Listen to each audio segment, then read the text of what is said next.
पंचनामा न्यूज, सर्वसामान्य जनतेचा बुलंद आवाज। प्रजासत्ताक दिनाच्या दिवशी मालेगावात गॅस सिलेंडरचा स्फोट, 5 जण गंभीर जखमी।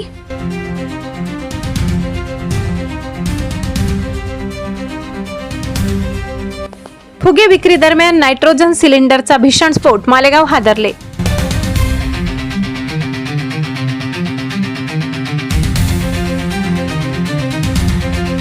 मालेगाव शहरात प्रजासत्ताक दिनाच्या पार्श्वभूमीवर एक गंभीर अपघात घडलाय। फुगे फुगवण्यासाठी वापरण्यात येणाऱ्या नायट्रोजन गॅस सिलेंडरचा अचानक स्फोट झाल्याने परिसरात एकच खळबळ उडाली। या स्फोटात 5 जण गंभीर जखमी झाले। प्रजासत्ताक दिनानिमित्त रस्त्यावर फुगे विक्री सुरू होती। लहान मुले, महिला व नागरिक फुगे खरेदीसाठी थांबले असतानाचा अपघात झालाय। स्फोटाचा आवाज दूरपर्यंत ऐकू गेला। आजूबाजूच्या लोकांनी घाबरून धाव घेतली। घटनेनंतर स्थानिक नागरिकांनी जखमींना तात्काळ मदत केली। काही वेळातच रुग्णवाहिका व पोलीस घटनास्थळी दाखल झाले।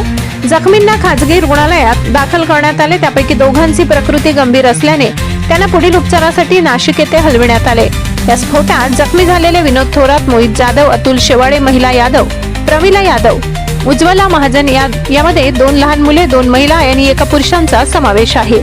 घटनेची माहिती मिळताच पोलिसांनी घटनास्थळी भेट देत पाहणी केली। सिलेंडर कुठून आणण्यात आला,